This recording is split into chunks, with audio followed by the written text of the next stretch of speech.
A'udhu billah minash shaitanir rajim. Bismillahir rahmanir rahim. Assalamu alaikum. Je cherche la protection de Dieu contre le Satan, le lapidé, de par le nom de Dieu, tout clément et tout plein de miséricorde, que la paix soit sur vous. Il y a assez de lumière pour celui qui souhaite voir. Celui qui est malveillant, vaniteux, subira des pertes et des malheurs, tandis que celui qui cherche le conseil avec patience ne sera jamais dépourvu du succès, et obtiendra des bénéfices de plusieurs consultations, bien que cela puisse prendre un long moment pour l'atteindre.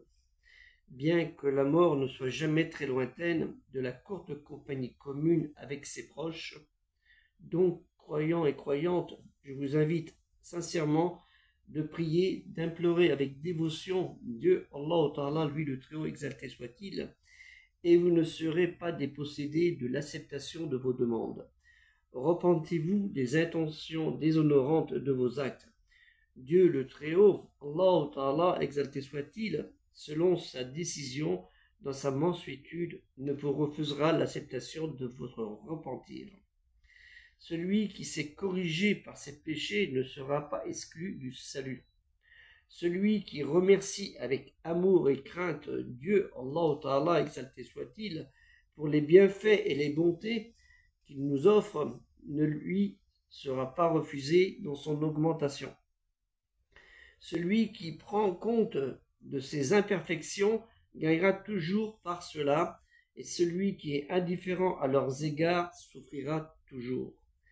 La personne qui est apeurée du jour du jugement dernier, le Yom el-Kiyama, le Yom el-Din, le jugement et le jour de la résurrection, est à l'abri de la colère de Dieu.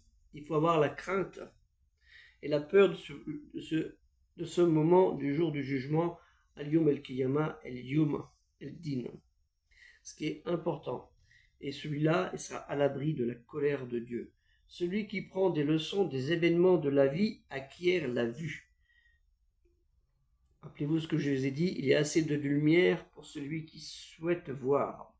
Celui qui obtient la vue devient sage, et celui qui atteint la sagesse parvient au savoir.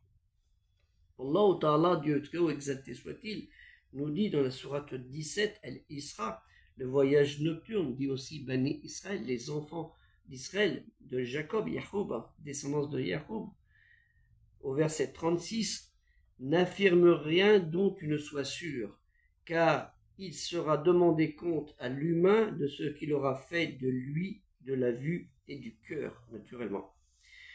وَلَا تَكْفُ مَا لَيْسَ لَكَ بِهِ عِلْمٌ إِنَّ السَّمْعَ وَالْبَصَرَ وَالْفُؤَادَ كُلُّ أُولَئِكَ كَانَ عَنْهُ مسؤولا.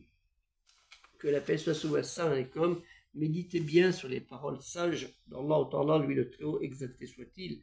Et j'en profite aussi pour vous dire, aidez le projet culturel musulman universel par l'acquisition des livres qui sont nécessaires, dont je vous mettrai le lien dans les commentaires. N'hésitez pas à aider, même si ce n'est que 1 euro ou 2 euros ou 5 euros ou 10 euros. Ce sera toujours ça de bon qui sera fait pour apporter cette connaissance, cette lumière qui nous est indispensable à nous, humains, nous croyants, et même pour les incroyants, car notre devoir est aussi de les ramener aussi dans le bon chemin, puisque Allah Ta'ala nous fait dire, il nous fait dire, Idina Sirata Mustaqim, dirige-nous dans le bon chemin, et nous, notre travail, c'est aussi d'apporter avec nous des gens dans ce bon chemin. Que la paix soit sur vous, assalamu alaikum.